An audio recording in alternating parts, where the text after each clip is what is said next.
Hello दोस्तों, स्वागत है आपका अपने YouTube channel education RP study point पर। आशा है आप लोग अच्छे होंगे।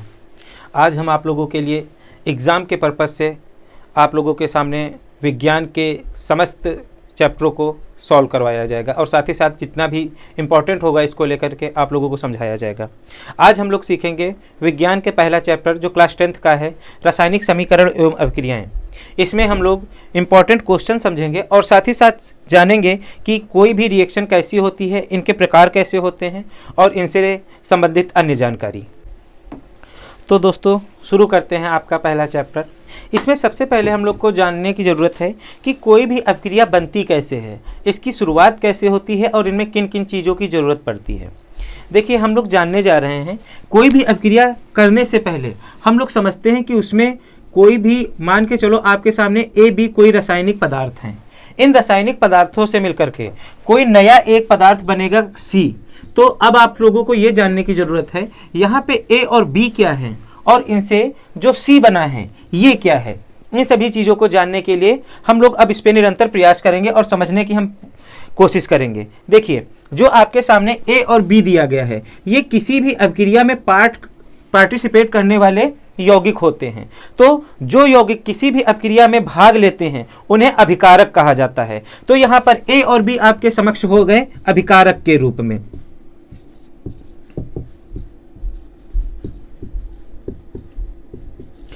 उसके बाद आपके सामने यहाँ पे जो सी बना है, ये सी आपके सामने है एक उत्पाद, जिसको हम लोग इंग्लिश में प्रोडक्ट और अभिकारक को इंग्लिश में रिएक्टेंट के नाम से जाना जाता है। यहाँ पे सी आपके सामने उत्पाद बन के आ गया है।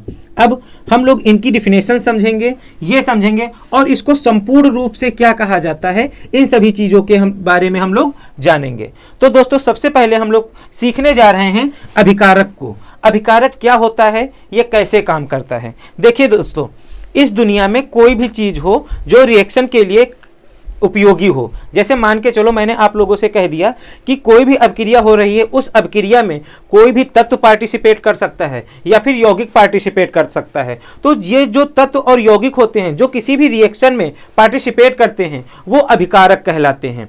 जैसे यहाँ पे अभिक्रिया में कौन पार्टिसिपेट कर रहा है, यहाँ पे अभिक्रिया में ए और बी पार्टिसिपेट कर रहे हैं, तो ये अभिकारक कहलाएंगे। इन्हीं अभिकारकों से मिलकर के कोई एक नई चीज बनेगी, एक नया रासायनिक पदार्थ बनेगा। ऐसा नहीं कि एक बन सकता है, एक से अधिक भी बन सकते हैं। उन्हें आप लोग उत्पाद के नाम से जानोगे, जो कि यहाँ पे क्या है, सी है। अब इसको हम एक एग्जाम्पल के तौर पर सीखेंगे और मेरे द्वारा जो डिफिनेशन बोली जाएगी तो आप वीडियो पॉज करके देख सकते हैं और उसको अपनी कॉपी पर नोट कर सकते हैं। आप सभी लोग हेडिंग लिखेंगे अभिकारक।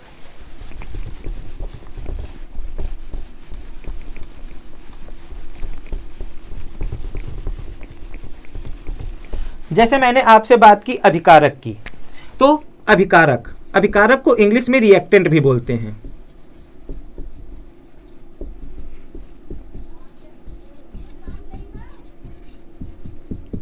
क्या बोला, जो भी रासायनिक पदार्थ होंगे, रासायनिक पदार्थ में आपके तत्व भी आ जाएंगे, यौगिक भी आ जाएंगे। जो भी रासायनिक पदार्थ होंगे वो किसी भी रिएक्शन में अगर पार्टिसिपेट करेंगे तो वो क्या कहलाते हैं, हमेशा अभिकारक कहलाते हैं। मान के चलिए आपके सामने कोई एक एलिमेंट है जिसको आपने मैग्नीशियम नाम दे दिया और ये अगर रिएक्शन कर रहा है ऑक्सीजन से, तो यहाँ पे रिएक्टेंट के तौर पर दो चीजें आ गई, एक आ गया मैग्नीशियम, एक आ गया ऑक्सीजन। इस मैग्नीशियम और ऑक्सीजन को यहाँ पे किस नाम से जानेंगे, इसको आप लोग अभिकारक के नाम से जानेंगे। इन अभिकारकों में क्या होता है, जब ये आपस में रिएक्शन करते हैं तब आपका क्या बनाते हैं, उत्पाद बनाते हैं। तो मैग्नीशियम और ऑक्सीजन जब आपस में अभिक्रिया करेंगे तो क्या बना देंगे, मैग्नीशियम ऑक्साइड बना देंगे। तो यहाँ पे अभिकारक और उत्पाद आपके सामने बनके तैयार हो गया है। अगर अभिकारक की डिफिनेशन लिखना चाहें तो मैं आप लोगों से फिर से बता दे रहा हूं, वे रासायनिक पदार्थ जो किसी भी रिएक्शन में भाग लेते हैं क्या कहलाते हैं, अभिकारक कहलाते हैं। उसके बाद अगर बात की जाए उत्पाद की, उत्पाद को इंग्लिश में प्रोडक्ट बोला जाता है। अगर प्रोडक्ट की डिफिनेशन सीखें तो इसमें यह होता है दो या दो से अधिक, देखिए यहाँ पे दो हो सकते हैं या फिर दो से अधिक क्या हो सकते हैं, अभिकारक हो सकते हैं या फिर रासायनिक पदार्थ हो सकते हैं। दो या दो से अधिक रासायनिक पदार्थों से मिलकर कोई एक या एक से अधिक नया क्या बोला गया, एक या एक से अधिक नया रासायनिक पदार्थ बनता है तो उसे आप लोग उत्पाद के नाम से जानते हो। ऐसा इसलिए कहा जाता है क्योंकि इसकी जो रासायनिक गुण होंगे वो अभिकारकों से एकदम भिन्न होंगे, इसीलिए इसको नया रासायनिक पदार्थ के नाम से जाना जाता है। तो इसके एग्जाम्पल में मान को चलिए हम कोई दूसरा एग्जाम्पल ले लेते हैं। आपके सामने है हाइड्रोजन। अगर हाइड्रोजन क्लोरीन से रिएक्शन कर रहा है तो यहां पे हमेशा क्या बनाता है, हाइड्रोजन क्लोराइड बनाता है। देखिए वैसे इसको अलग अलग हाइड्रोजन पढ़ रहे थे, इसको क्लोरीन पढ़ रहे थे, जो कि तत्व हैं, लेकिन यहां पे एक यौगिक बना के रख दिया गया है जिसको आप लोग किस नाम से जानते हो, उत्पाद के नाम से जाना जा रहा है। तो ये नया है, इसकी प्रॉपर्टी भी सबसे अलग होंगी, इसीलिए यहां पे क्या बना है, उत्पाद। तो एक बार डिफिनेशन में फिर रिवाइज करवाई दे रहा हूं उत्पाद की। उत्पाद को आप लोग ये बोल सकते हैं दो या दो से अधिक, दो तत्व हो सकते हैं या दो से अधिक हो सकते हैं, दो या दो से अधिक तत्वों से मिलकर हमेशा एक या एक से अधिक, एक भी हो सकता है एक से अधिक भी हो सकते हैं, एक या एक से अधिक नया रासायनिक पदार्थ बनता है, उसे किस नाम से जाना जाता है, उत्पाद के नाम से जाना जाता है। मैं बोर्ड से अलग हटे जा रहा हूं ताकि आप लोग इसका स्क्रीनशॉट ले सकते हैं या फिर लिख सकते हैं। इसके बाद हम आपको सिखाएंगे कि अभिक्रिया क्या होता है। चलिए हम लोग अब आगे बढ़ते हैं।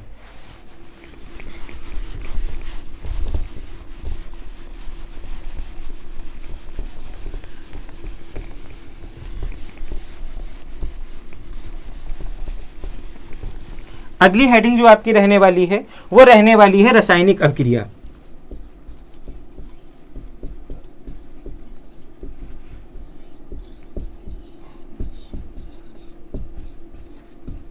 इसको इंग्लिश में केमिकल रिएक्शन के नाम से भी जाना जाता है।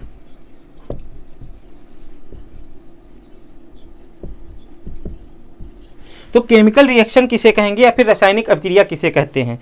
देखिए हमेशा अभिकारकों से मिलकर उत्पाद बनता है, वो ऐसे ही नहीं बन जाता है, उस पर कुछ प्रोसेस किए जाते हैं, या तो उसको ताप दिया जाएगा या दाब दिया जाएगा या फिर किसी ना किसी कैटलिस्ट या उत्प्रेरक की जरूरत पड़ती है, तो वहां से किसका निर्माण हो जाता है, उत्पाद का निर्माण हो जाता है। तो इसमें जो हमने प्रोसेस किए हैं, ये जो प्रोसेस किए जाते हैं उन्हें रासायनिक अभिक्रिया के नाम से जाना जाता है। मान के चलो आपके सामने फिर से मैंने ले लिया मैग्नीशियम। अगर मैग्नीशियम किससे रिएक्शन कर रहा है, ऑक्सीजन से एक रिएक्शन कर रहा है, तो यहाँ पे क्या बनाता है, यहाँ पे ये बना देता है उत्पाद जो आपके सामने मिलकर बन के आ जाता है मैग्नीशियम ऑक्साइड। अब देखिए यहाँ पर अभिकारकों में जो भी प्रक्रम किया जाएगा, जिस प्रक्रम से क्या बन जाए, उत्पाद बन जाए, उसी प्रक्रम को हम लोग किस नाम से जानते हैं, रासायनिक अभिक्रिया के नाम से जानते हैं। तो इसकी डिफिनेशन में एक बार रिवाइज किए दे रहा हूं और आप लोग लिख लें। दो या दो से अधिक अभिकारकों से मिलकर जो उत्पाद बनता है, तो उत्पाद बनाने में जो प्रक्रम किए जाते हैं या फिर उत्पाद बनाने की प्रक्रिया को किस नाम से जानते हो, उत्पाद बनाने की प्रक्रिया को रासायनिक अभिक्रिया के नाम से जाना जाता है। आपके सामने एग्जाम्पल रहा जो आप लोग नोट कर सकते हैं। इसके बाद हम लोग सीखते हैं रासायनिक समीकरण किसे कहते हैं। इससे क्वेश्चन कई बार पूछा गया है। रासायनिक समीकरण को इंग्लिश में केमिकल इक्वेशन के नाम से भी जाना जाता है। देखिए रासायनिक समीकरण को मैं शॉर्ट में ऐसे लिखे दे रहा हूं। अगर बात की जाए रासायनिक समीकरण की, तो बुक में जो डिफिनेशन लिखी है वो बहुत ही टफ लिखी है। इसको अगर सरल करके लिखा जाए, इससे पहले मैं 2-3 एग्जाम्पल आपको समझाता हूं। मैंने बोल दिया अगर कहीं पे आपको लिखना है सोडियम, तो आप सोडियम को ऐसे लिखते हैं, ना कि उसका नाम लिखते हैं सोडियम। अगर आपसे मैंने बोल दिया आपने लिखा कार्बन डाइऑक्साइड, तो आप कार्बन डाइऑक्साइड का फार्मूला ऐसे लिखेंगे, ना कि पूरा नाम लिखेंगे। तो सोडियम यहां पे तत्व है, कार्बन डाइऑक्साइड यहां पे यौगिक है। सोडियम क्या है, तत्व है, कार्बन डाइऑक्साइड क्या है, यौगिक है। तो इनको, इनके तत्वों को, जो तत्व होते हैं उनको उनके प्रतीकों द्वारा, जिनको सिंबल्स बोला जाता है, और यौगिकों को उनके सूत्रों द्वारा लिखा जाता है। तो उससे जो समीकरण हमें प्राप्त होती है, उसी समीकरण को रासायनिक समीकरण कहा जाता है। मैं एक बार फिर से रिवाइज किए दे रहा हूं ताकि आप लोग ध्यान से सुन सकें और अपनी कॉपी पे नोट डाउन कर सकें। कोई भी तत्व होता है, उस तत्व को उसके प्रतीक के द्वारा, या फिर कोई भी यौगिक होता है, उस यौगिक को उसके रासायनिक समीकरण के द्वारा प्रदर्शित करना ही क्या कहलाता है, रासायनिक समीकरण कहलाता है। जैसा कि मैंने आपके बोर्ड पे एग्जाम्पल लिख दिया है। आपसे बोला मैंने हाइड्रोजन, तो हाइड्रोजन को आपने ऐसे लिख दिया, और वो किससे रिएक्शन कर रहा है, क्लोरीन से। मान के चलिए क्लोरीन से कर रहा है, तो यहाँ पे हाइड्रोजन का पूरा नाम नहीं लिखा जाएगा और क्लोरीन का पूरा नाम नहीं लिखा जाएगा। और ये एक तत्व है, और तत्व को क्या, किससे किया जाता है प्रदर्शित, उनके चिन्हों के द्वारा प्रदर्शित किया जाता है। अब ये जब इन दोनों आपस में अपक्रिया करते हैं तो आपको एक यौगिक दे देते हैं HCl हाइड्रोजन क्लोराइड। अब देखिए यहाँ पे हाइड्रोजन क्लोराइड जो लिखा है, ये हाइड्रोजन क्लोराइड आपके सामने सूत्र लिखा है, रासायनिक सूत्र लिखा है, ना कि पूरा उसका नाम लिखा है हाइड्रोजन क्लोराइड। तो इनको इन्हीं के सूत्रों के द्वारा निरूपित करने की क्रिया क्या कहलाती है? रासायनिक समीकरण कहलाती है। आशा है आप लोगों को समझ में आ रहा होगा, आप लोग इसका स्क्रीनशॉट ले सकते हैं। अब दोस्तों हम लोग पढ़ने जा रहे हैं रासायनिक समीकरण के प्रकार कि रासायनिक समीकरण कितने प्रकार की होती हैं। वैसे तो रासायनिक समीकरण मुख्यतः 9 प्रकार की होती हैं। एक होती है योगात्मक अपक्रिया, एक होती है विघटन या फिर वियोजन अपक्रिया, एक होती है विस्थापन अपक्रिया, एक होती है द्विविस्थापन अपक्रिया, एक होती है ऊष्माक्षेपी अपक्रिया, एक होती है ऊष्माशोषी अपक्रिया, फिर आती है आपकी उपचयन या ऑक्सीकरण अपक्रिया, फिर आती है आपकी अपचयन अपक्रिया। आफ्टर दैट आपकी जो बचती है वो बचती है रिडॉक्स अपक्रिया। इन सभी रिएक्शंस के बारे में एक एक एग्जांपल करके समझेंगे और थ्योरी जो मेरे द्वारा बोली जाती है वो अपनी कॉपी पे आप लोग नोट डाउन करते चलेंगे। अब आप लोग जो सबसे पहले हेडिंग लिखेंगे वो लिखेंगे संयोजन या योगात्मक अपक्रिया। हेडिंग लिख लीजिए आप लोग, संयोजन या योगात्मक अपक्रिया। इंग्लिश में इसको एडिशनल रिएक्शन भी बोला जाता है या फिर कंपोजिशन रिएक्शन भी कहा जाता है।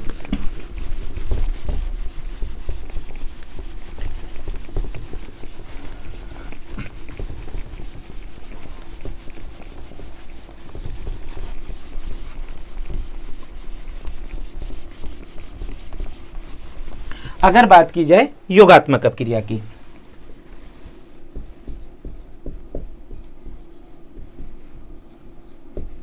अपक्रिया को मैं शॉर्ट में ऐसे लिखे दे रहा हूं अभी और डैश।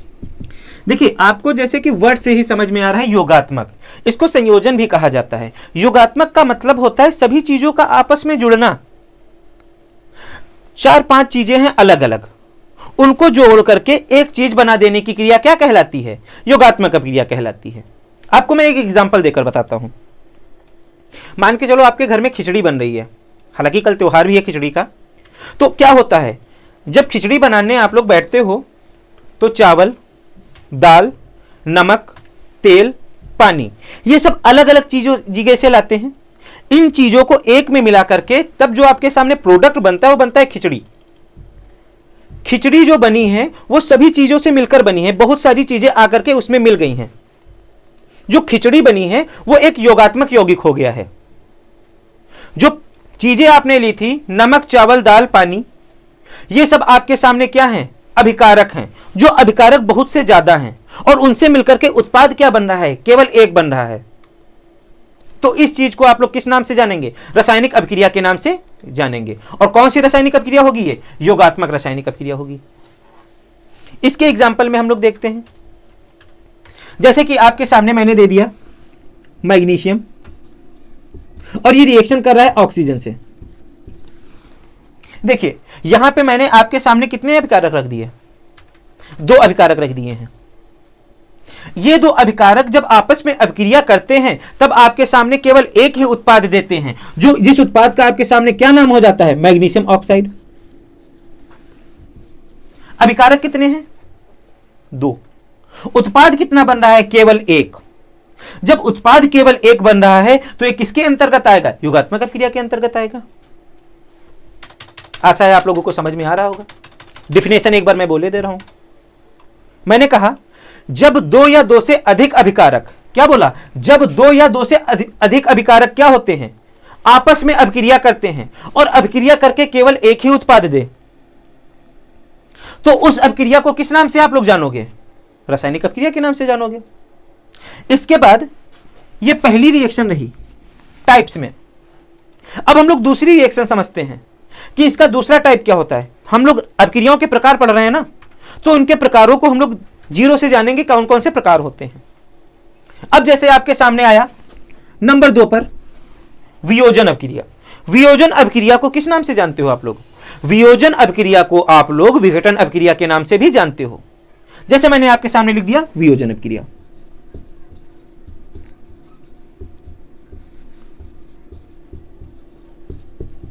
अब समझते ही ये वियोजन अपक्रिया क्या होता है, कैसे आती है, ये कैसे काम करती है। अगर बात करें हम लोग वियोजन अपक्रिया की, जस्ट इसका अपोजिट हो जाएगा। जैसे कि आपको योगात्मक अपक्रिया में बताया गया, दो या दो से अधिक अभिकारक हैं जो आपस में अभिक्रिया कर रहे हैं और बना क्या रहे हैं, केवल एक उत्पाद बना रहे हैं। उसी तरह वियोजन अभिक्रिया में क्या होगा, आपके पास इस बार अभिकारक एक होना चाहिए।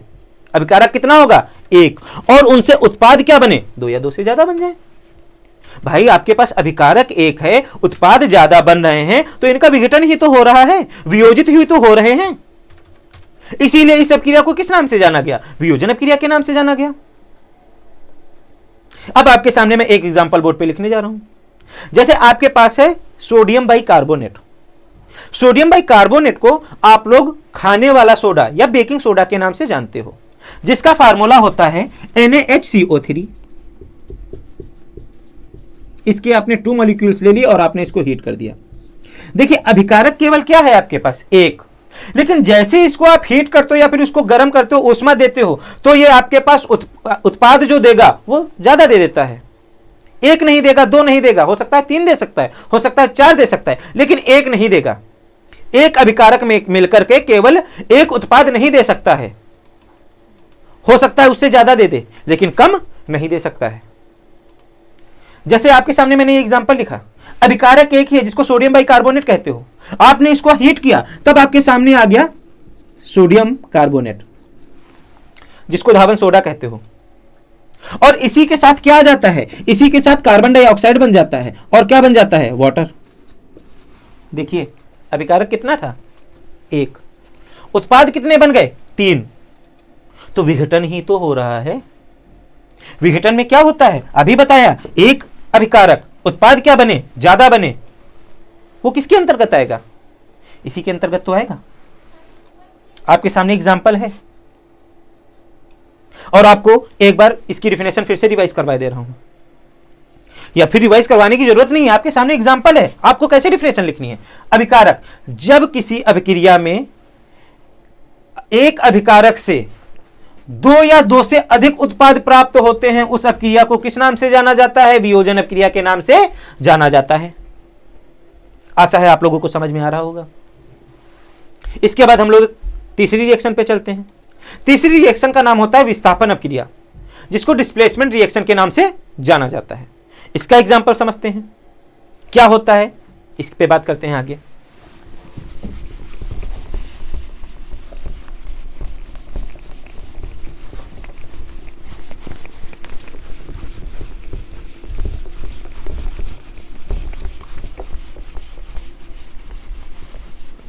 आपके सामने एक आगे तीसरी रिएक्शन, जिसका नाम होता है विस्थापन अभिक्रिया।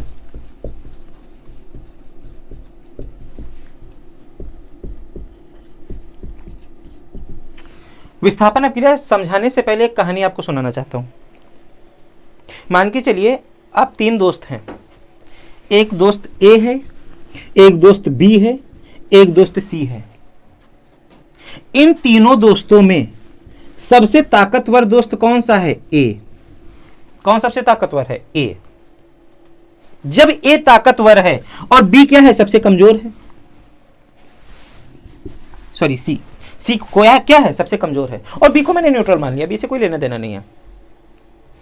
तो ए क्या करेगा, ए चाहेगा तो बी को सी को इसकी जगह से हटा देगा, सी को इसकी जगह से हटा करके अपनी जगह कर सकता है, और सी की जगह कौन ले सकता है, ए ले सकता है। क्यों, क्योंकि भैया ये तो कमजोर ठहरा ना, कमजोर की इस दुनिया में इज्जत ही कहां है, जो ताकतवर है उसी की तो इज्जत है। तो ताकत बनानी है, लोगों के सामने अपनी इज्जत बनानी है, तो जब इज्जत बन जाएगी तो पावर आ जाएगी, पावर आ जाएगी तो लोगों को कभी से कहीं से क्या उठा के फेंक सकते हो, अलग कर सकते हो ना। वही ये विस्थापन अभिक्रिया आपको कहलाती है। विस्थापन अभिक्रिया क्या सिखाती है, जो सबसे क्रियाशील तत्व होगा, मतलब जो सबसे ताकतवर है, ताकतवर कौन है, ए क्या कर सकता है, सी को यहां से उठा के फेंक सकता है, हटा सकता है, और उसकी जगह ले सकता है। वही विस्थापन अभिक्रिया में होता है। विस्थापन अभिक्रिया में क्या होता है, जो सबसे क्रियाशील तत्व होगा वो कम क्रियाशील वाले तत्व को उसकी जगह से हटा देगा, फेंक देगा, चल निकल बाहर। जहां पे ऐसा हो रहा है वो कौन सी रिएक्शन कहलाएगी, विस्थापन अभिक्रिया कहलाएगी। सबसे क्रियाशील तत्व क्या करेगा, कम क्रियाशील वाले तत्व को उसकी जगह से निकाल के फेंक देगा बाहर, वो अभिक्रिया क्या कहलाएगी, विस्थापन अभिक्रिया कहलाएगी। इसका एग्जांपल अब आपके सामने रखता हूं मैं।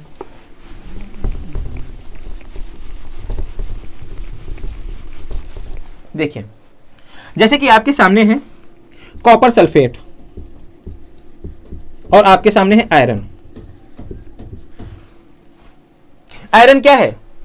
ज्यादा क्रियाशील है। और कॉपर क्या है? कम क्रियाशील है। फिर बोलोगे गुरुजी ऐसे तो काम नहीं चलने वाला, हमको बताइए तो ये कैसे होता है। ये ऐसे होता है। आपको सक्रियता श्रेणी पढ़ाई जाएगी 3rd चैप्टर में, धातु और अधातु में। फिर बोलोगे गुरुजी अभी तो आपने पढ़ाया नहीं तो हमको कैसे समझ में आएगा। मैं समझाता हूं, मैं सामने खड़ा हूं ना, देखो बोर्ड पे, चलो ध्यान दो बोर्ड पे। देखो आयरन है, कॉपर है। आयरन को लोहा बोला जाता है, हम लोग की लैंग्वेज में लोहा बोलते हैं। देखो इसमें क्या होता है, जो कॉपर होता है, कॉपर में जंग बहुत देर में लगती है और लोहे में जल्दी लग जाती है। लोहे में जंग क्यों जल्दी लग रही है? लोहे में जंग इसलिए जल्दी लग रही है क्योंकि लोहा क्या होता है? ज्यादा क्रियाशील होता है। बस समझ जाओ, जो ज्यादा क्रियाशील होगा उस पर जंग जल्दी लग जाएगी ना, और जो कम क्रियाशील होगा उस पर जंग देर में लगेगी। आप लोगों ने कॉपर और लोहा तो देखा होगा, बस समझ जाइए। तो यहां पे आयरन क्या हुआ? ज्यादा क्रियाशील हुआ। जब आयरन ज्यादा क्रियाशील है तो कम क्रियाशील वाले तत्व को क्या कर देगा? विस्थापित कर देगा। चल निकल जा। जब ये इसको विस्थापित कर देगा तो यहां पे क्या बना देगा? फेरस सल्फेट या फेरिक सल्फेट कहते हैं, और आप लोग अपनी भाषा में इसको आयरन सल्फेट भी बोल सकते हो।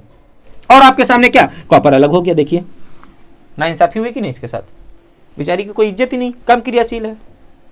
इसीलिए पढ़ाई करिए, अच्छे नंबर लाइए, जो आपके लिए ज्यादा क्रियाशील बनाएंगे। इज्जत तभी होगी, नहीं तो ज्यादा क्रियाशील वाले, जो ज्यादा नंबर वाले होंगे, आपको तुरंत रिप्लेस कर देंगे। मेहनत आपके हाथ में है, जो आपको करनी है। चीजें समझ में आ रही हैं मैं क्या कहना चाह रहा हूं? मैंने ये बताया आपको विस्थापन अपक्रिया में क्या होता है। जो ज्यादा क्रियाशील तत्व होगा, जैसे कि यहां पे आयरन है, वो कम क्रियाशील वाले तत्व को तुरंत निकाल देगा। कह जात निकल। कम क्रियाशील वाले तत्व को इसने विस्थापित कर दिया और यहां पे क्या बना दिया? आयरन सल्फेट बना के आपके सामने प्रस्तुत कर दिया। ये किसमें आ जाएगा? आपका विस्थापन अपक्रिया में आ जाएगा, जो कि नंबर 3 टाइप हो जाएगा आपका रिएक्शन का। इसके बाद इसकी अगर डिफिनेशन सीखना चाहें तो मैंने क्या बोला? जब अधिक क्रियाशील तत्व कम क्रियाशील वाले तत्व को विस्थापित कर देता है तो उस अपक्रिया को आप लोग किस नाम से जानते हो? उस अपक्रिया को आप लोग जानोगे विस्थापन अपक्रिया के नाम से। इसके बाद एक चौथी रिएक्शन आ जाती है, इसका चौथा टाइप हो जाता है, जिसको आप लोग बोलते हो द्विविस्थापन अपक्रिया।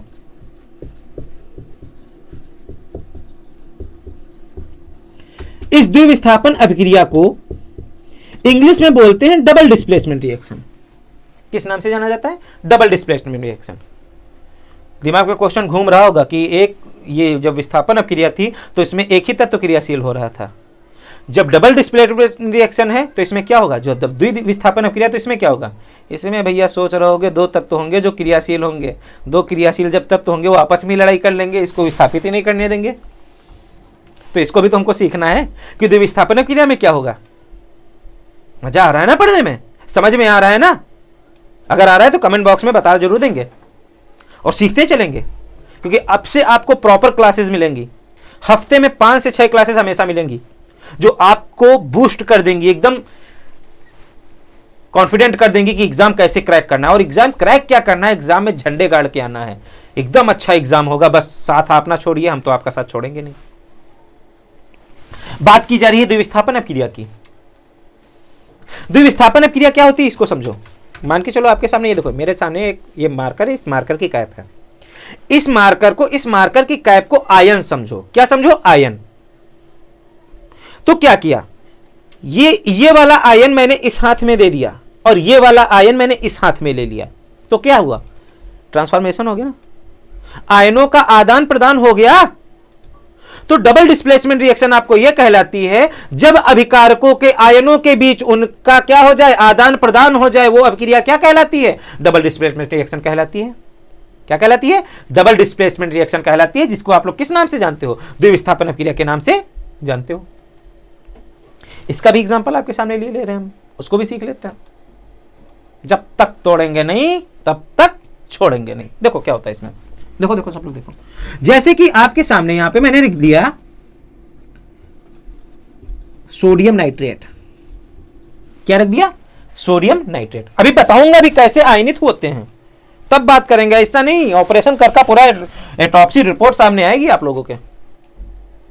ये रिएक्शन कर रहा है बेटा सिल्वर क्लोराइड से। यहां पे जो सोडियम होता है बेटा, सोडियम देता है +1 आयन। आयनित करना आता है कि नहीं आता है?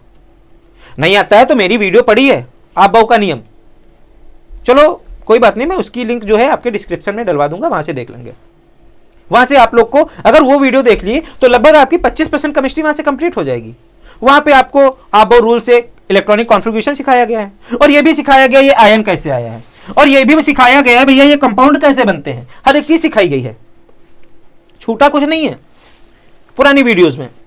उसकी लिंक मैं डिस्क्रिप्शन में डलवा दूंगा आबो रूल की, ठीक है।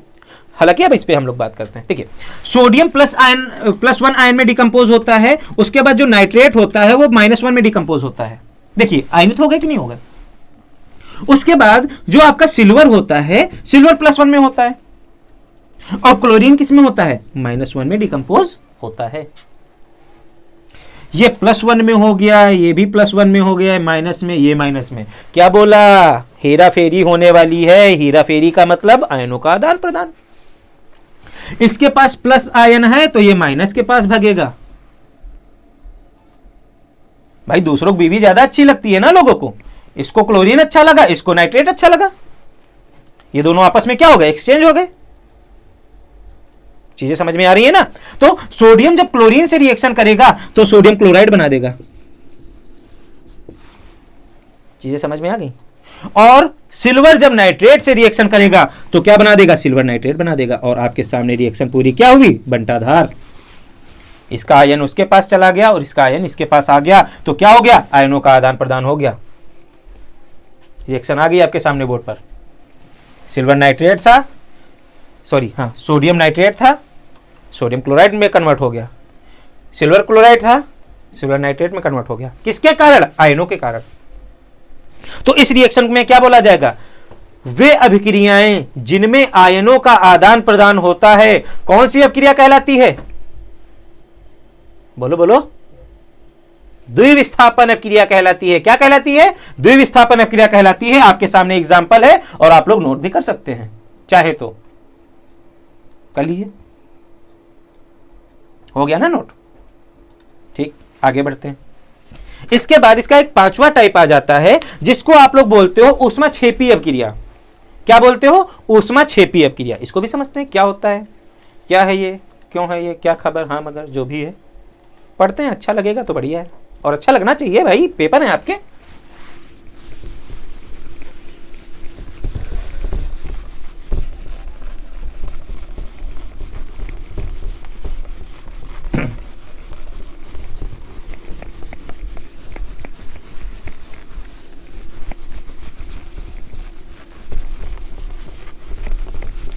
अब देखिए आपके सामने आने जा रहा है तीसरा पॉइंट, जो पढ़ के आप के रगों रगों में केमिस्ट्री बहने लगेगी। ऐसा नहीं केमिस्ट्री नहीं, खून बहेगा, केमिस्ट्री नहीं बहेगी, मजाक कर रहा था। अब मजाक में भी ना हंसूं, आप हंस लो। हाँ, किसकी बात होने जा रही है, अब बात होने जा रही है नंबर 5 पे, जो क्या होता है, ऊष्माक्षेपी अभिक्रिया। ऊष्माक्षेपी कर ले या ऊष्माशोषी कर लें, बोलो। ठीक है, ऊष्माक्षेपी कर लेते हैं। ऊष्माक्षेपी को आप लोग एक्सोथर्मिक के नाम से जानते हो। ऊष्माक्षेपी अभिक्रिया को किस नाम से जानते हो, एक्सोथर्मिक। अब इसका भी एग्जांपल समझते हैं। जाड़ा हो रहा है, घर पे लकड़ी जलाए हाथ सेकने के लिए। लकड़ी जलाते हो धुआं निकलता है। जब उसमें से धुआं निकलता है तो क्या, कार्बन डाइऑक्साइड होती है कि नहीं होती है, और साथ में आंच में हाथ सेकते हो, वो जो आंच होती है वो क्या है, ऊष्मा है। तो यहां से आप लोग को सीधा समझ जाना चाहिए, जो अभिक्रियाएं संपन्न होने के साथ साथ आपको ऊष्मा भी दें, एनर्जी भी दें, वो रिएक्शन किसके अंतर्गत आएंगी, ऊष्माक्षेपी के अंतर्गत आएंगी। बस बात खत्म, यहीं पे छोड़ो, काम तमाम।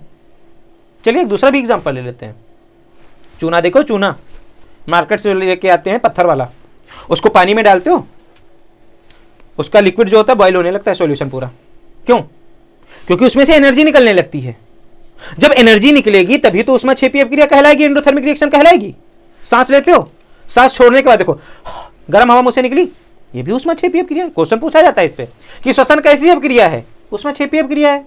टिक कर दो, 1 नंबर मिल गया, कहीं नहीं गया। ओमार पे गोला ही तो भरना है, उसका नंबर मिल जाता है। अब इसको समझते हैं ऊष्माक्षेपी अभिक्रिया को क्या होता है। मैंने अभी बोला आपसे कि वे अभिक्रियाएं जिनको संपन्न होने के लिए किसकी जरूरत पड़े, ऊष्मा की जरूरत पड़े, और जिनको संपन्न होने के लिए ऊष्मा की जरूरत पड़ेगी, कौन सी अपक्रिया कहलाएगी? ऊष्माक्षेपी अपक्रिया कहलाएगी। काम तमाम। छोड़ो इसको, छोड़ो नहीं, लिखना पड़ेगा बोर्ड में, ऐसा नहीं आता है छोड़। देखो क्या, लकड़ी कार्बन होती है, कोई भी चीज दुनिया में जलती है, कोई भी चीज किसकी उपस्थिति में जलती है? ऑक्सीजन की उपस्थिति में जलती है। लेकिन एक दूसरी भी चीज होती है, पड़ोसी, वो आपकी तरक्की की उपस्थिति में जलेंगे। तो इस दुनिया में दो चीजों की उपस्थिति में जलती है दुनिया, लोग, एक ऑक्सीजन की उपस्थिति में, एक लोगों की तरक्की की उपस्थिति में। लेकिन आपको तरक्की करोगे तब पड़ोसी जलेंगे, यहां पे अपने को जलाना है एनर्जी के लिए। तो कार्बन है, कार्बन क्या करेगा? ऑक्सीजन के साथ रिएक्शन करेगा। कार्बन जब ऑक्सीजन के साथ बेटा रिएक्शन करता है तब आपको कार्बन डाइऑक्साइड देता है, मतलब धुआं निकलता है कि नहीं निकलता है? साथ में खाना भी बच जाता है, हाथ भी सेक लेते हो। ये सब किसके अंतर्गत आएंगे? एनर्जी के अंतर्गत, जितनी भी है। देखो, रिएक्शन कंप्लीट होने में कार्बन डाइऑक्साइड बना रहा है, साथ साथ क्या निकल रही है? एनर्जी, जिसको ऊर्जा बोलते हो। तो किसके अंतर्गत आएगा ये? ऊष्माक्षेपी अपक्रिया के अंतर्गत आएगा। आशा है, भगवान से दुआ है कि आप लोगों को समझ में आए। अगला एग्जांपल देखते हैं यहीं पे। आफ्टर दैट देखते हैं क्या हो रहा है। देखिए, मार्केट से जो आप लोग चूना लाते हो, नहीं बताएंगे, बता दें, नहीं बताएंगे, बता दें, बता दें, हाँ ठीक, बता दें। देखो, आपके पास होता है कैल्शियम ऑक्साइड, मजाक कर रहा था, बता तो 4-5 दे, लेकिन आपको एक एग्जाम्पल की जरूरत है, क्योंकि अभी आप लोगों को सिर्फ क्या चाहिए? अभी आप लोगों को चाहिए टारगेट, लक्ष्य लगा के एग्जाम पे फोकस करो, दिन रात एक कर दो, इतनी मेहनत करो, इतनी मेहनत करो, इतनी मेहनत करो कि 100% भी कम पड़ जाए, 101% आ जाए। हालांकि ऐसा है नहीं, लेकिन 100% लाने हैं, बना 100% के लिए एग्जाम होता है, उसी पे मेहनत करनी है अपने को। साथ साथ माँ बाप का नाम रोशन करना है, पड़ोसियों का नाम रोशन करना है। हालांकि जलेंगे, नाम तो उनका भी रोशन होगा जब वो जलेंगे। बोल देंगे हमारे पड़ोस में एक लड़का इतने नंबर लाया है, भले ही सीने में फड़कती आग जल रही हो, ब्लड प्रेशर लो हुआ हो। देखें, कैल्शियम ऑक्साइड है, ये अगर वाटर के साथ रिएक्ट करता है बेटा, किसके साथ? वाटर के साथ, तब यहां पे बनाता है कैल्शियम हाइड्रोक्साइड, जिसको बुझा चूना बोलते हो। इसको कली चूना, क्विक लाइम, इसको स्लैग्ड लाइम, कली चूना कहते हैं। इसको कली चूना, इसको बुझा चूना कहते हैं, जिसको स्लैग लाइम का मतलब बुझा चूना। और साथ ही साथ यहां पे आपको क्या दे देगा? यहां पे आप लोगों को एनर्जी दे देगा, जो आपके लिए मोस्ट इंपॉर्टेंट है। देखिए, हर एक चीज में क्या निकल रही है? एनर्जी निकल रही है ना। रिएक्शन भी कंप्लीट होती जा रही है, एनर्जी भी निकलती जा रही है। तो ये रिएक्शंस कहलाती हैं क्या? एक्सोथर्मिक या फिर ऊष्माक्षेपी अपक्रिया। फिर से रिवाइज करवा दे रहा हूं, क्या बोला मैंने? वे अभिक्रियाएं जो संपन्न होने के साथ साथ, कंप्लीट होने के साथ साथ आपको एनर्जी दे दें, वो क्या कहलाएंगी? बोलिए, ऊष्माक्षेपी अपक्रियाएं कहलाएंगी। बोलो स्वाहा। इसके बाद जो आपका छठा टाइप आता है, उसको पढ़ेंगे, उसको समझेंगे क्या होता है, कैसे होता है। चलिए समझते हैं।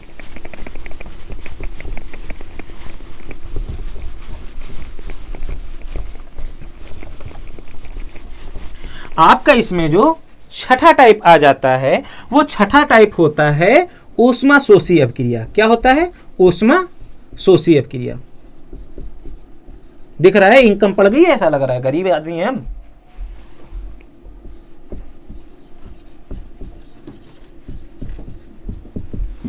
ऊष्मा शोषी अपक्रिया की बात करते हैं। तो ऊष्मा शोषी अपक्रिया क्या होती है? देखो, शोषी का मतलब शोषण होना चाहिए उसका। वे अभिक्रियाएं जो संपन्न होने में क्या लें? ऊष्मा लें। बिना ऊष्मा के संपन्न ही ना हो, बड़ा भाव खाती हैं भाई। जैसे हम लोग, आप लोग को भी एनर्जी की जरूरत पड़ती है। जब तक पापा की डांट ना पड़े और उनका आशीर्वाद ना मिले, आशीर्वाद का मतलब समझ रहे हो ना, बाटा या रूपानी का आशीर्वाद, तब तक आप आगे नहीं बढ़ते हो। वो आपकी एनर्जी हो गई, ये इनकी एनर्जी हो गई। जब उनकी एनर्जी आपको मिल जाती है, तुरंत काम होने लगता है। तो ये अपक्रियाओं को क्या बोला मैंने? ऊष्मा शोषी अपक्रियाएं। वे अपक्रियाएं जिनको संपन्न होने के लिए ऊष्मा की जरूरत पड़ती है, वे अपक्रियाएं क्या कहलाती हैं? ऊष्मा शोषी अपक्रियाएं कहलाती है। बच्चा मोरे, काम खत्म, ताम तमाम, शाम छोड़ो। ठीक है, चीजें समझ में आ गई कि नहीं आ गई? जैसे कि इसका एग्जाम्पल मैंने आप लोग को एक सामने लिखा था कि नहीं लिखा था? देखो क्या लिखा था आपके सामने, अभी मैंने लिखा था कि आपके सामने सोडियम बाइकार्बोनेट है। क्या है? सोडियम बाइकार्बोनेट है। सोडियम बाइकार्बोनेट को आपने हीट किया। क्या किया भाई? हीट करना ही है। आपने इस सोडियम बाइकार्बोनेट को क्या किया? हीट किया। हीट करोगे तब आपको सोडियम कार्बोनेट मिल गया। क्या मिल गया? सोडियम कार्बोनेट मिल गया, कार्बन डाइऑक्साइड मिल गया, और साथ ही साथ क्या मिल गया? वाटर मिल गया, जो आपके काम आता है, जीवनदायिनी।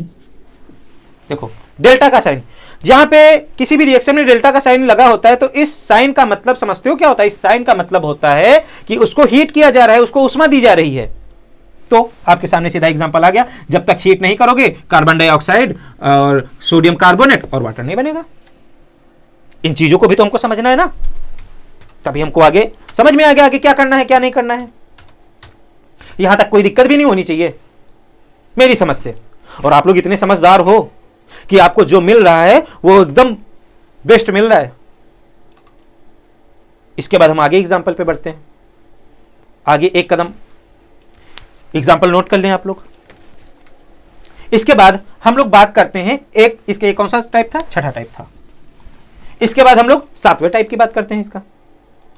इसका एक सातवां टाइप होता है जिसको उपचयन या ऑक्सीकरण अपक्रिया कहते हैं। क्या कहते हैं? ऑक्सीकरण अपक्रिया कहते हैं।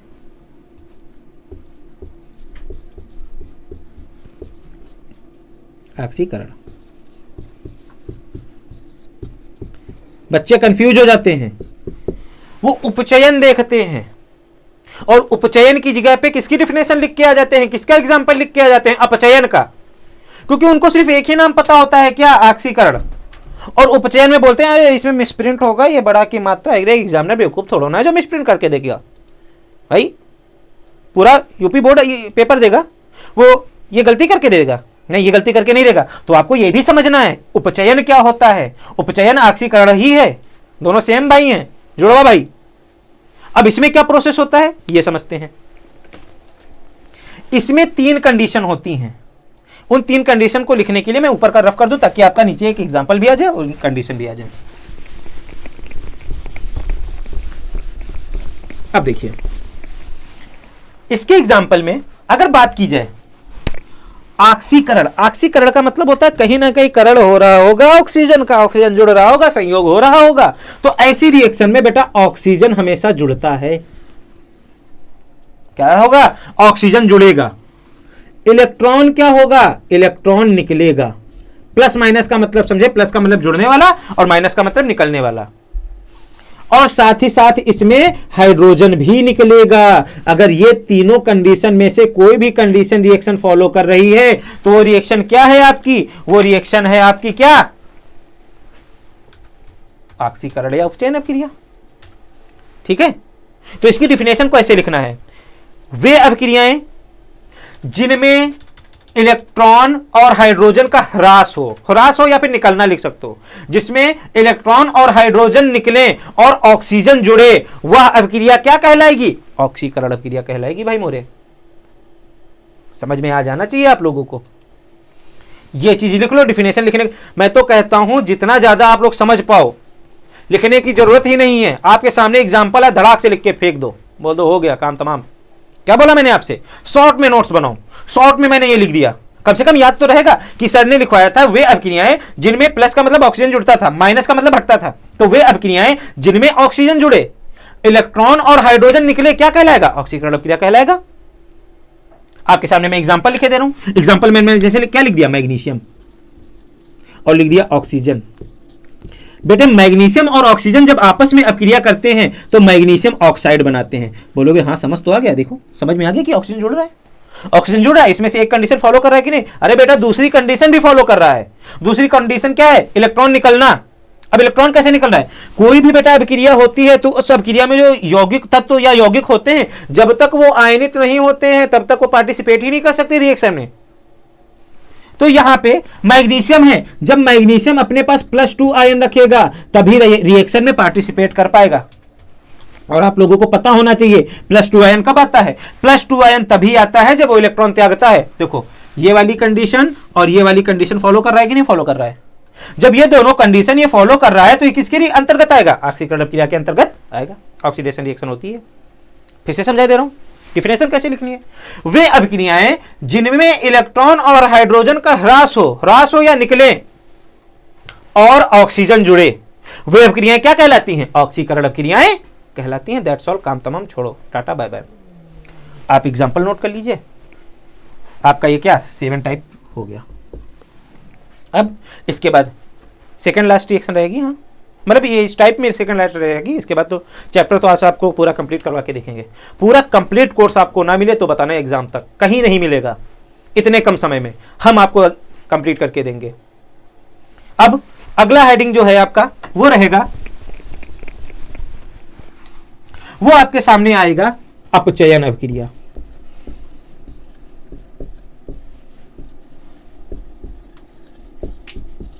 ये क्या होता है इसको समझते हैं, अपचयन अभिक्रिया को। जो 3 कंडीशन अभी आपको मैंने लिखवाई थी, क्या हाइड्रोजन वाला था, उसमें कहीं कहीं हाइड्रोजन भी था, है ना, इलेक्ट्रॉन भी था, और क्या था, ऑक्सीजन भी था। ये इसका दुश्मन समझो, विपरीत होता है, अपोजिट होता है। क्या अपोजिट होता है? देखो, इसमें हमेशा से हाइड्रोजन जुड़ेगा, इलेक्ट्रॉन जुड़ेगा और ऑक्सीजन क्या होगा? निकलेगा। ये 3 कंडीशन अगर कोई भी रिएक्शन फॉलो कर रही है तो उस रिएक्शन को किस नाम से जानोगे आप लोग? अपचयन अभिक्रिया के नाम से जानोगे भाई। क्या इसकी डेफिनेशन क्या बनाओगे? उसमें जिस चीजों का ह्रास हो रहा था, इसमें ये वो चीज जुड़ेंगी। जिन चीजों का ह्रास हो रहा था, निकल रही थी, इसमें वो चीजें जुड़ेंगी, और जो चीज जुड़ रही थी उसका ह्रास होगा, वो निकलेंगी। चीजें समझ में आ गई? तो मैंने क्या बताया, वे अभिक्रियाएं जिनमें हाइड्रोजन, इलेक्ट्रॉन जुड़े और आपका ऑक्सीजन क्या हो, निकले, वो अभिक्रियाएं क्या कहलाएंगी आपकी? बोलो बोलो। वे अभिक्रियाएं आपकी कहलाएंगी अपचयन अभिक्रियाएं। अब इसका एग्जांपल मैं आपके सामने लिखने जा रहा हूं। ऐसा एग्जांपल लिखूंगा कि वो आपके नेक्स्ट रिएक्शन में भी काम आ जाए, क्योंकि ज्यादा रिएक्शन याद करने से क्या फायदा, जितना ही कम हो जाए। एग्जाम की तैयारी तो अपने को करनी है ना पूरी। अब देखो इसमें क्या होता है। आपके सामने मैंने यहां पे लिख दिया क्यूप्रिक ऑक्साइड। क्या लिख दिया? Cupric oxide. ये क्यूप्रिक ऑक्साइड बेटा जब हाइड्रोजन से रिएक्शन करता है तो कॉपर को अलग कर देता है और क्या H2O बना देता है। तो एक चीज समझ में आ गई होगी। देखो यहां से ऑक्सीजन हट रहा है कि नहीं कॉपर से। जब कॉपर से ऑक्सीजन हट रहा है, देखा कि एक कंडीशन फॉलो कर रहा है, तुरंत झट से टिक मार दो कि क्या है? अपचयन अभिक्रिया है। क्या है भाई? अपचयन अभिक्रिया है। अब इसका दूसरा भी एग्जांपल इसी में देख लो। ये दूसरी कंडीशन भी मैं फॉलो करके ना दिखा दूं तो बताओ, तीसरी भी कंडीशन फॉलो करके ना दिखा दूं तो बताओ। एक कंडीशन का है, तीनों कंडीशन फॉलो कर रही है। कैसे कर रही है? थोड़ी देर साथ दीजिए आप। पहली कंडीशन समझ में आ गई। अब दूसरा देखो, मैंने बोला जब इसमें से ऑक्सीजन निकलेगा तो ऑक्सीजन -2 में डिकम्पोज होगा और कॉपर +2 में डिकम्पोज होगा। जब ये कॉपर डिकम्पोज, यहां पे किसमें डिकम्पोज हुआ? +2 में, मतलब 2 इलेक्ट्रॉनों की कमी है, और यहां पे न्यूट्रल लिखा है, उदासीन लिखा है, क्योंकि कोई आयन ना होने का मतलब उदासीन है। तो इसने ना कहीं से 2 इलेक्ट्रॉन गेन किए होंगे। तो क्या होता है? इलेक्ट्रॉन जुड़ रहा है कि नहीं जुड़ रहा है? जब इलेक्ट्रॉन गेन कर रहा है तो इसमें इलेक्ट्रॉन जुड़ रहा है कि नहीं जुड़ रहा है? जब इसमें इलेक्ट्रॉन जुड़ रहा है, ये किसके अंतर्गत आएगा भाई? ये जो आपका किसके अंतर्गत आएगा? अपचयन के अंतर्गत आएगा कि नहीं आएगा? सीधा साधा एग्जांपल आपके सामने बोर्ड पे हो गया। टाटा बाय बाय, काम खत्म इसका। तो आपको डेफिनेशन में क्या लिखना है? अपचयन अभिक्रिया के वे अभिक्रियाएं जिनमें ऑक्सीजन निकले, क्या हो? ऑक्सीजन निकले या फिर उसका ह्रास हो, हाइड्रोजन और इलेक्ट्रॉन जुड़े, क्या कहलाती हैं भाई? क्या कहलाती हैं? बोलो मेरे बच्चे। वे कहलाती हैं अपचयन अभिक्रियाएं। कोई दिक्कत, कोई समस्या? चीजें समझ में आ गई। अब इसकी अंतिम और लास्ट रिएक्शन बची है, उसको भी समझ लेते हैं। आफ्टर दैट हम लोग दुनिया की बातें करेंगे।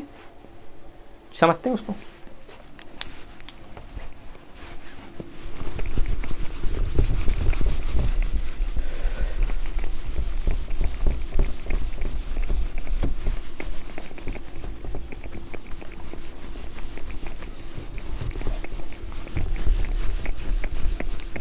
अब देखिए इसमें क्या होता है, इसको कैसे समझा जाए।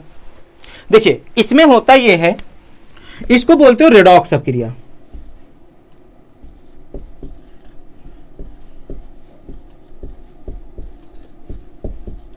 ठीक है, अगर रेडॉक्स को बेटा इंग्लिश में लिखा जाए तो क्या लिखोगे? यहां पे लिख दूं, देखो रेड ऑक्स। इसको जब डिकम्पोज करोगे, तोड़ोगे, तो किस में आ जाएगा? रेड प्लस ऑक्स में आ जाएगा। अब यहां पे जो तुम सोच रहे हो वो मतलब नहीं है इसका रेड और ऑक्स, लाल बैल। भाई अब क्रिया में, रिएक्शन में कैसे लाल बैल आएगा? यहां पे लाल बैल आएगा ही नहीं। इन दोनों के मतलब अलग अलग होते हैं। रेड का मतलब होता है बेटा यहां पे रिडक्शन से, ऑक्स का मतलब होता है ऑक्सीडेशन से।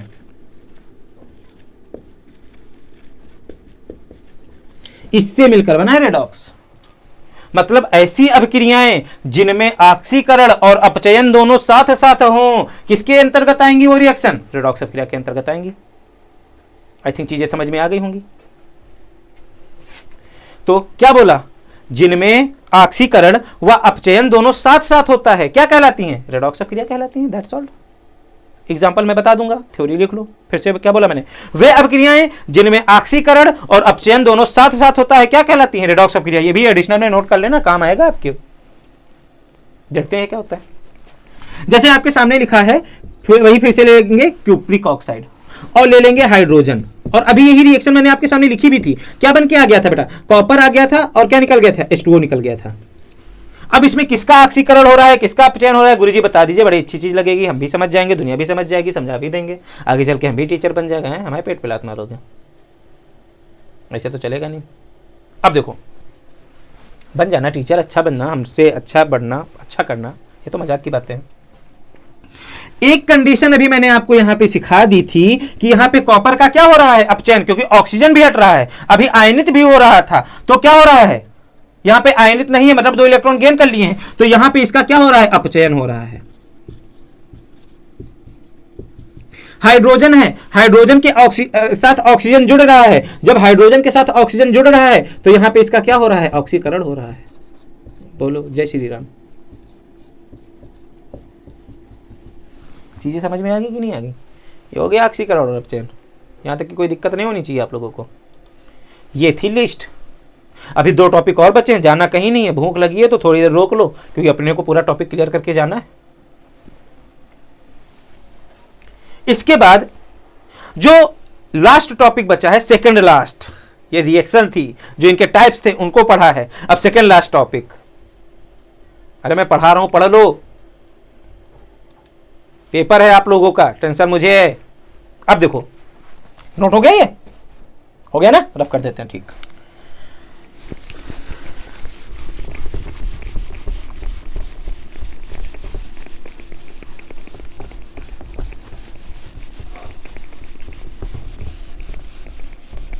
अब देखिए, जो आपके सामने मैं प्रस्तुत करने जा रहा हूं, उस मुख्य धारावाही चैनल का नाम है, या फिर उस मुख्य धारावाही टॉपिक का नाम है संक्षारण। क्या नाम है? संक्षारण। हम लोग संक्षारण समझने जा रहे हैं कि संक्षारण क्या होता है। संक्षारण का मतलब होता है किसी चीज का अपने आप क्षरण होना। कोई भी चीज अपने आप घटने लगे, उसका क्या मतलब होता है बच्चा मोरे? उसका मतलब होता है संक्षारण। काम खत्म, काम तमाम। अब कैसे कम होगी? मेरी बात से सुनो, मैं समझाता हूं।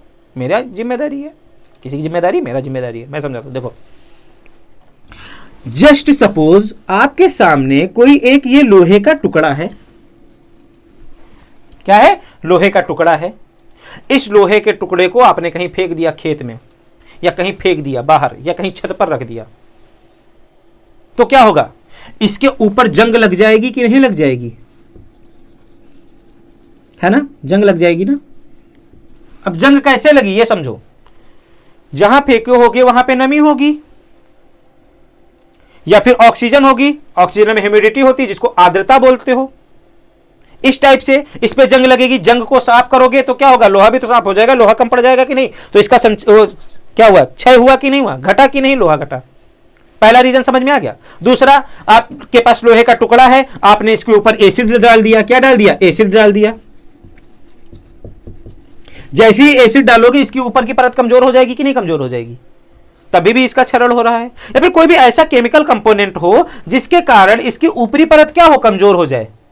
जब ऊपरी परत कमजोर हो जाएगी बेटा, वो धीरे धीरे टूटकर गिरने लगेगी कि नहीं गिरने लगेगी? जब धीरे धीरे टूटकर गिरने लगेगी तो उसका क्षय होने लगेगा, मतलब धीरे धीरे घटने लगी है। तो इस क्रिया को क्या कहते हो? संक्षारण कहते हो। आई होप समझ में आ गया होगा। मैं आशा करता हूं आप लोगों को समझ में आ गया होगा। रहुआ लोगन के समझ में आवत बाटी की नहीं खे? ठीक, अब समझते हैं इसको। अगर इसकी डिफिनेशन लिखने को आ जाए तो मेरे बोलो के साथ लिखेंगे, जैसा मैं बोल रहा हूं वैसे लिखेंगे। क्या लिखेंगे? जब कोई धातु, क्या बोला मैंने, लिखते जाओ, कॉपी पेन उठा लो। जब कोई धातु वायु, नमी, अम्ल, अम्ल को एसिड बोलते हैं, या कोई रासायनिक पदार्थ, कोई रासायनिक पदार्थ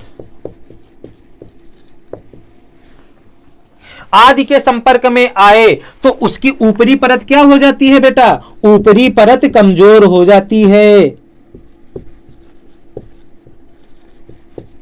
जब उसकी ऊपरी परत कमजोर हो जाती है तो उसका धीरे धीरे क्षय होने लगता है, घटने लगती है, तो इस क्रिया को संक्षारण कहते हैं।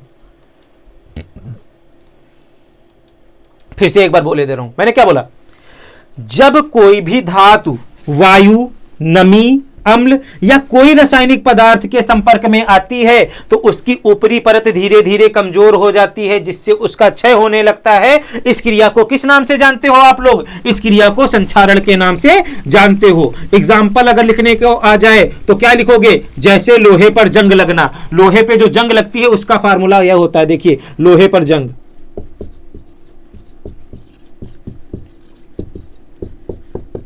लोहे पे जो जंग लगती है बेटा उसका फार्मूला होता है Fe2O3.XH2O। काम खत्म, तमाम, बोलो टाटा बाय बाय। संक्षारण समझ में आ गया? ये प्रोसेस खत्म। अब लास्ट टॉपिक है, सिर्फ 5 मिनट हमारे साथ रुक जाएं और आपको चीजें समझ में आ जाएंगी। समझे? डू यू वांट टू समझना और नॉट?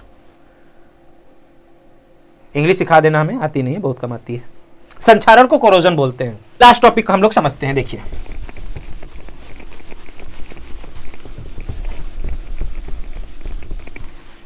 इसके बाद आता है विकृत गंधिता, रेंसिडिटी।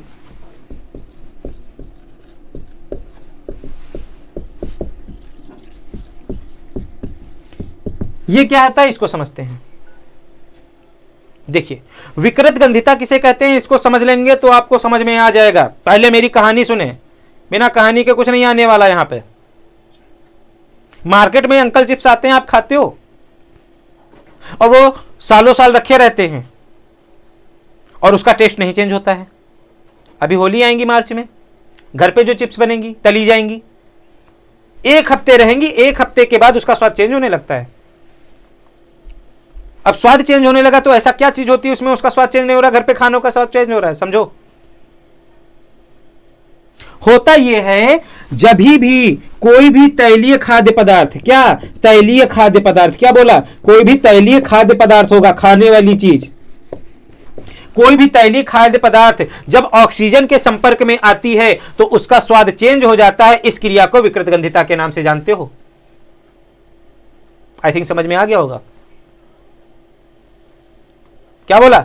जब भी कोई तैलीय खाद्य पदार्थ किसके संपर्क में आएगा? ऑक्सीजन के संपर्क में आएगा तो उसका स्वाद परिवर्तित हो जाता है। इस क्रिया को विकृत गंधिता के नाम से जानते हैं।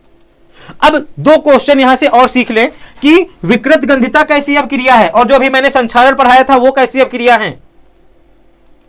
ये दोनों की दोनों जो बेटा अपक्रियाएं होती हैं ऑक्सीकरण अपक्रिया के अंतर्गत आती हैं, क्योंकि इसमें भी ऑक्सीजन का नाम आया था, उसमें भी ऑक्सीजन का नाम आया था। ऑक्सीजन के कारण उसमें भी जंग लगती थी, ऑक्सीजन के कारण इसमें भी खाना का स्वाद चेंज हो रहा है। तो इस क्रिया को क्या बोलोगे? ये जो अपक्रियाएं इसमें होती हैं वो सब ऑक्सीकरण अपक्रियाएं होती हैं, ऑक्सीडेशन रिएक्शंस होती हैं। एक बार फिर से इसकी डेफिनेशन रिवाइज करवा दे रहा हूं।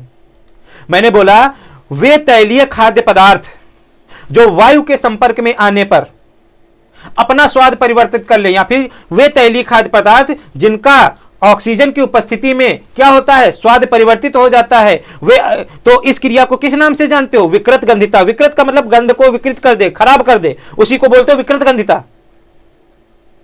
आशा है आप लोगों को समझ में आ गया होगा। तो इसी के साथ आपका ये जो फर्स्ट चैप्टर है कंप्लीट हो चुका है। अगर वीडियो अच्छी लगी हो तो ज्यादा से ज्यादा शेयर करें, और हां, चैनल को लाइक शेयर सब्सक्राइब करना ना भूलें। और कमेंट में ये भी बता दे कि अच्छा लगा चैप्टर कि नहीं लगा। धन्यवाद।